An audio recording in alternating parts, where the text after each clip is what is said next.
Baik, teman-teman, kita mulai ya untuk membahas terkait dengan akuntansi pendapatan, belanja, dan beban. Ya, jadi apa yang mau kita bahas? Yang pertama nanti kita bicara akuntansi pendapatan, kemudian yang kedua nanti kita bicara akuntansi belanja dan akuntansi beban. Ya, kalau belanja berarti basisnya adalah kas, kalau beban berarti basisnya adalah akrual.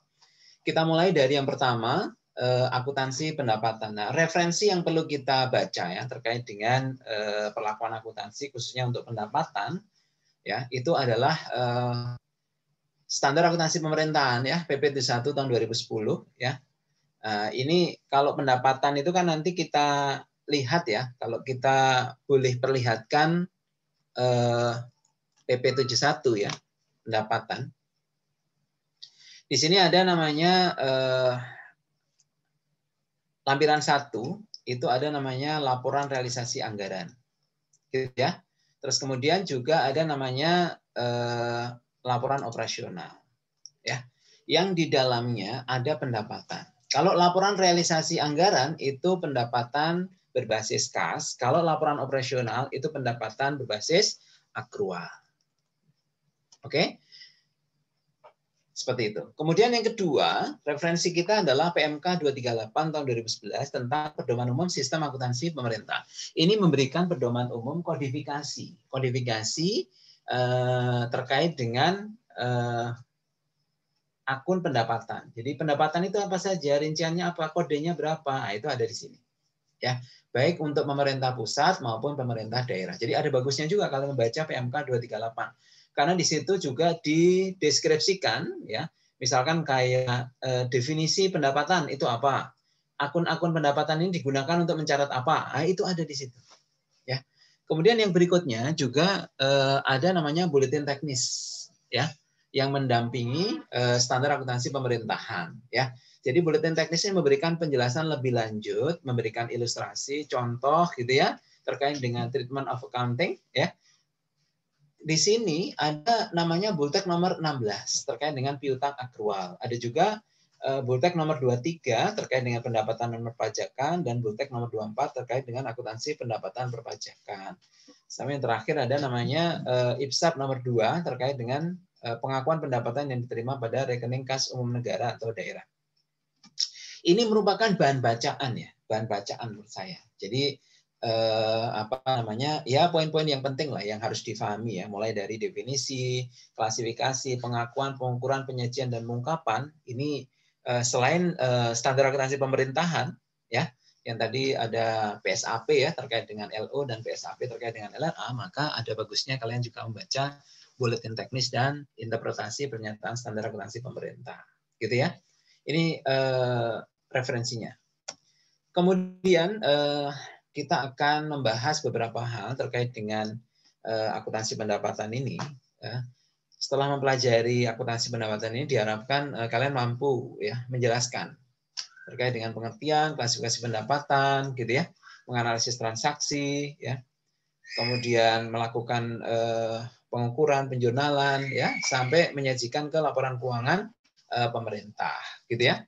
Nah, kita mulai dari definisi dulu ya. Apa itu pendapatan? Ya, pendapatan ada dua macam ya. Yang satu adalah namanya pendapatan LRA, kemudian yang kedua namanya pendapatan LO. Nah, apa yang dinamakan dengan pendapatan LRA, gitu ya. Tapi ini saya berikan pengertian pendapatan secara umum ya, bahwa pendapatan adalah kenaikan manfaat ekonomi atau potensi jasa dalam periode pelaporan yang menambah ekuitas. Ini pendapatan nih. Ya, ini ada berapa kata kunci nih. Kenaikan manfaat ekonomi atau potensi jasa 1. Dalam periode pelaporan 2. Menambah ekuitas 3. Gitu ya. Sebenarnya sih satu lagi. Tidak perlu dibayarkan kembali. Tidak perlu dibayar kembali. Ya, ada 4 harusnya. Ya. Ya, itu yang membedakan dengan kewajiban. Kalau kewajiban itu kita terima uang, ya, kita terima uang, tapi itu harus kita kembalikan. Itu namanya kewajiban. Tapi kalau kita terima uang, tidak perlu kita kembalikan, namanya pendapatan. Gitu ya, seperti itu. Pendapatan dibedakan menjadi dua, seperti tadi saya sampaikan sebelumnya. Ada namanya LRA dan namanya LO.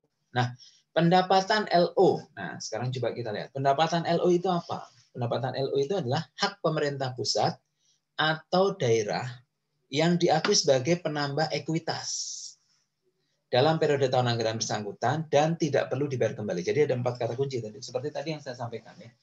Ini saya copy paste dari PP 71 ya. Untuk lebih ininya nanti kalian bisa baca sendiri juga gitu. Ya, jadi kita ulangi ya. Coba pendapatan LO, hak pemerintah, penambah ekuitas, periode tahun anggaran bersangkutan tidak perlu dibayar kembali. Jadi ada 4 kata kunci. Ya. Kemudian untuk pendapatan LRA, apa yang membedakan dengan LO? Coba perhatikan di sini.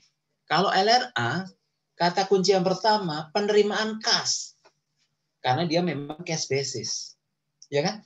Penerimaan kas menambah sal periode anggaran yang bersangkutan tidak perlu dibayar kembali. Jadi yang membedakan adalah bahwa ini cash basis. Kalau yang di atas itu hak. Gitu ya. Hak. Jadi misalkan begini. Misalkan ada kita sudah memberikan layanan, gitu ya, sudah memberikan layanan, tapi uangnya belum kita terima, maka kita boleh menerbitkan tagihan, karena kita sudah mempunyai hak, gitu, walaupun uangnya belum kita terima, gitu loh ya. Jadi itu namanya realizable, gitu ya. Jadi pendapatan itu bisa realize, cash-nya sudah kita terima, atau realizable, ya, bisa dalam bentuk piutang, gitu ya, teman-teman ya. Untuk memahami itu. Kalau yang LRA itu realize, ada alokasi atau transfer masuk sumber daya berupa kas ke rekening kas umum negara atau daerah. Nah, istilah ini nanti yang tadi saya sampaikan, apakah harus sudah masuk ke rekening kas umum negara atau daerah dulu, baru boleh diakui sebagai pendapatan LRA? Penjelasan terkait dengan hal ini ada di IPSAP, ya IPSAP nomor 2. Nanti apakah ketika tidak masuk langsung digunakan misalkan itu tetap bisa diakui atau tetap harus masuk dulu gitu ya nanti. Kemudian kita masuk ke klasifikasi pendapatan. Ya, pendapatan pemerintah itu diklasifikasikan menurut sumber atau jenis pendapatan ya. Kalau kalian lihat di pemerintah pusat itu pengelompokannya itu biasanya berdasarkan jenis. Nanti coba kalian lihat di PPT 1 ya, contoh format laporan keuangan ya. Jadi di situ di pendapatan pemerintah pusat itu ada pendapatan pajak, ada bukan pajak dan hibah. Jadi jenisnya ada 3. Ya, pajak, bukan pajak dan hibah. Bukan pajak biasanya disingkat dengan PNBP, gitu ya. Kemudian untuk pemerintah daerah biasanya klasifikasinya itu menurut sumber ya. Ada asli, ada bukan asli. Oh, bukan begitu ya. Itu istilah saya. Ada pendapatan asli daerah, ya. Pendapatan yang nggak asli itu pendapatan transfer maksudnya ya. Jadi mungkin ada dana alokasi umum dari pemerintah pusat, gitu ya, dapat transferan gitu pemdanya, gitu ya misalnya. Kemudian kalau provinsi dari pemerintah pusat, ya. Kalau kabupaten ke desa ya, itu juga ada transfer nanti, tapi transfer keluar itu bukan pendapatan ya. Ini yang dimaksud adalah transfer masuk. Ya, kabupaten kota juga dapat DAU atau DAK dari pemerintah pusat. Gitu ya, seperti itu. Kemudian yang ketiga namanya lain-lain pendapatan yang sah ya. Misalkan pemerintah mendepositokan uang, maka akan dapat jasa giro atau jasa deposito. Maka itu merupakan lain-lain pendapatan daerah yang sah. Gitu ya. Bukan asli, bukan transfer, tapi itu lain-lain ya, gitu. Oke. Kemudian kita lanjutkan pembahasan kita, yaitu pengakuan dan pengukuran pendapatan. Ada 2 basis pengakuan pendapatan, yaitu pengakuan pendapatan LO itu menggunakan basis akrual, sedangkan pengakuan pendapatan LRA itu berbasis kas. Ini udah clear ya teman-teman ya. Tadi sudah berkali-kali saya sampaikan. Ya, pendapatan LO itu kan hak pemerintah, ya tidak perlu dibayar kembali. Ini diakui kapan? Diakui pada saat timbulnya hak atau ketika pendapatan direalisasi. Gitu tadi ya, realizable atau realize, gitu kan ya. Nah, clear ini ya, sama kayak komersil ini sebenarnya. Nah, contoh pengakuan pendapatan, misalkan sudah menjadi hak ya, misalkan pada awal tahun itu biasanya kita menerbitkan surat ketetapan pajak atau SKP, maka kita sudah boleh mencatat piutang pendapatan pada pendapatan pajak LO, gitu ya, seperti itu.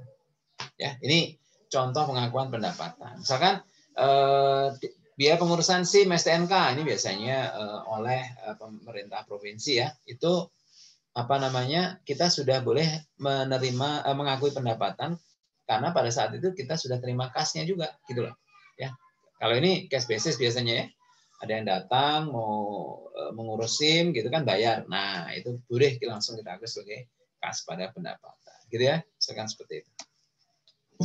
Kemudian berapa nilainya yang mau kita catat adalah kita menerapkan asas bruto ya teman-teman ya. Bruto itu gimana? Jumlah tersebut tidak boleh dikompensasikan dengan beban-beban yang ada atau pengeluaran yang ada yang dikeluarkan dalam rangka untuk memperoleh pendapatan itu. Misalkan kalau di Pemda itu kan ada mungut apa namanya, retribusi parkir kan. Itu kan ada cetak, ongkos cetak untuk apa namanya, karcis parkirnya kan. Nah, kita tidak boleh menetokan ongkos cetak karcis parkir itu terhadap pendapatan parkir yang kita peroleh, gitu. Jadi masing-masing saja gitu, masing-masing saja. Jadi semuanya kita akui sebagai penerimaan pendapatan parkir, gitu ya. Kalau ada ongkos cetak ya kita masukkan ke beban operasional, kan gitu ya. Atau belanja barang dan jasa, gitu teman-teman ya. Ya, oke. Itu nanti ada beberapa contoh untuk lebih detailnya, tapi intinya kurang lebih seperti itu. Ada yang bisa kita terima secara cash basis, ada yang memang itu masih dalam bentuk piutang, ya karena baru hak, gitu ya, seperti itu. Ada juga misalkan ini contoh nih, perizinan udah diberikan, tapi uangnya belum diterima, itu piutang, gitu ya. Tapi rata-rata biasanya untuk perizinan kan dipungut di depan ya, bisa seperti itu. Nah, terus kemudian apa nih ya? Yang lain nih, terkait dengan pengurangan pendapatan operasional ya. Misalkan BPJS. BPJS itu sebenarnya bukan pendapatan kita ya. Bukan pendapatan kita, itu pendapatannya orang lain. Kita hanya memungutkan saja. Jadi kita kalau mencatat pemotongan BPJS itu, kita mencatatnya adalah utang, sebagai utang. Nanti ketika kita serahkan ke BPJS-nya baru itu mengurangi utang dan mengurangi kas. Gitu ya teman-teman ya. Seperti itu nih beberapa contoh, nanti bisa dibaca sendiri ya. Ini ada beberapa nih ya. Ya. Nah, yang perlu saya sampaikan terkait dengan tadi ya, terkait diterima di rekening kas umum negara atau daerah tadi loh ya. Ini masih terkait dengan pengakuan dan pengukuran. Nah, jadi begini, ada beberapa kasus ya, bahwa uang itu tidak masuk ke rekening kas negara karena itu ada hibah, misalkan ya.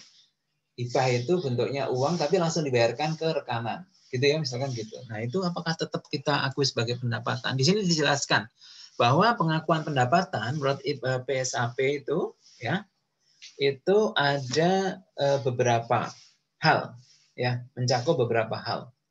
Yang pertama jelas kalau kasnya telah diterima masuk di rekening kas umum negara atau daerah. Kemudian yang kedua, pendapatan kas yang diterima oleh bendahara penerimaan yang sebagai pendapatan negara atau daerah dan hingga tanggal pelaporan belum disetorkan dengan bendahara tersebut merupakan bagian dari BUN. Nah, boleh asal diterima oleh bendahara penerimaan yang merupakan bagian dari BUN atau BUD.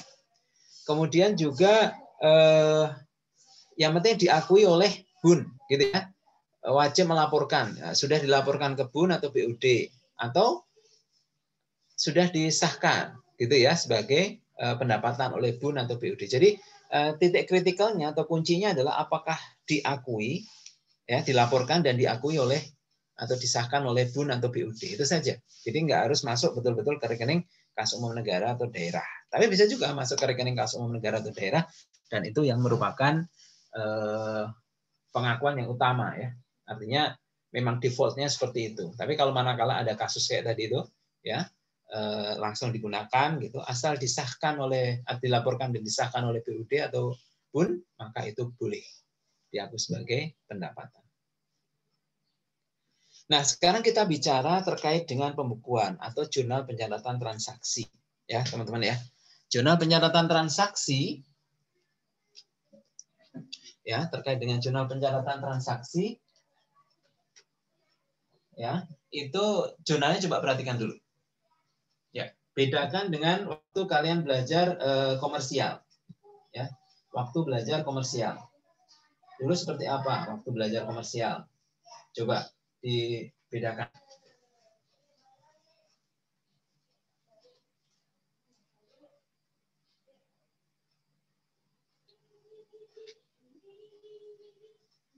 Coba dibedakan dulu.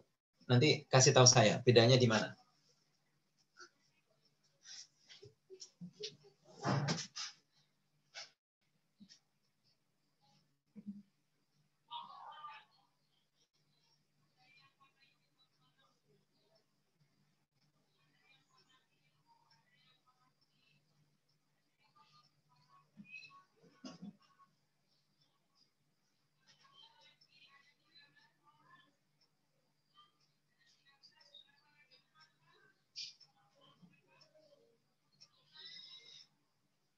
Ya, jadi bedanya di mana, teman-teman? Kira-kira?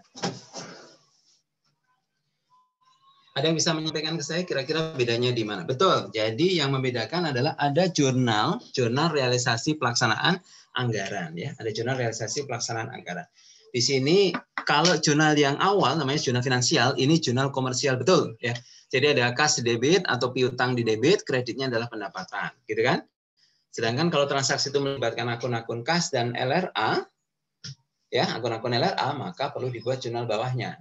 Jadi kalau jurnalnya piutang pada pendapatan, maka tidak perlu jurnal ini. Ya, tidak perlu jurnal yang hijau. Gitu ya teman-teman ya. Mudah-mudahan sih clear. Kemudian kita lanjutkan. Contoh ini. Misalkan bendahara penerimaan pemerintah menerima dan menyetor pendapatan pajak ke rekening kas umum negara atau daerah sebesar 2,5 juta. Nah, kira-kira jurnalnya gimana? Kas di debit, pendapatan pajak LO di kredit. Udah, mudah banget ini. Ya, mudah banget. Ini persis seperti komersial. Nah, cuman kalian perlu menambahkan kata-kata LO supaya ini nanti mengindikasikan bahwa jurnal pertama adalah jurnal akrual, gitu ya. Terus kemudian atas transaksi itu perlu dibuat jurnal realisasi pelaksanaan anggaran. Jadi akun penyimbang pada pendapatan pajak LRA. Jadi untuk pendapatan tolong nanti dikasih identifikasi LO atau LRA, gitu ya teman-teman ya. Oke, sip. Terus penyajian dan pengungkapan jelas LO akan disajikan di pendapatan LO akan disajikan di laporan operasional, sedangkan pendapatan LRA akan disajikan di laporan realisasi anggaran. Terus kemudian ada beberapa hal yang dimasukkan sebagai tambahan informasi ya dalam catatan atas laporan keuangan. Itu biasanya terkait dengan rincian ya. Rincian selain informasi yang perlu disampaikan di catatan laporan keuangan ya, nanti kalian bisa lihat di PSAP terkait dengan catatan atas laporan keuangan ya. Struktur, format, isinya apa saja, CALK itu. Tapi yang perlu saya highlight adalah terkait dengan pendapatan, maka harus dirinci. Misalkan pendapatan itu apa saja, gitu ya. Kemudian belanja atau ini pendapatan LO ya, pendapatan LRA itu apa saja. Ini membahas pendapatan dulu ya. Nah, kemudian kalau tidak tercapai targetnya, itu kenapa alasannya? Itu yang perlu diungkapkan, gitu ya. Jadi misalkan targetnya sekian, realisasinya sekian, nah itu kenapa kok ada perbedaan antara target dengan realisasi? Itu perlu untuk diungkapkan, gitu teman-teman ya. Ini terkait dengan apa namanya akuntansi pendapatan. Ini contoh soal ya. Misalkan di sini ada transaksi apa namanya anggaran ya, ada anggaran, kemudian ada transaksi, kemudian kita diminta untuk membuat jurnal, memposting ke buku besar dan menyusun neraca saldo, gitu ya. Nanti di akhir sesi ini kita nanti coba kerjakan ya. Tapi nanti saya selesaikan dulu untuk materi yang selanjutnya yaitu akuntansi beban. Mungkin itu ya terkait dengan akuntansi pendapatan dulu ya.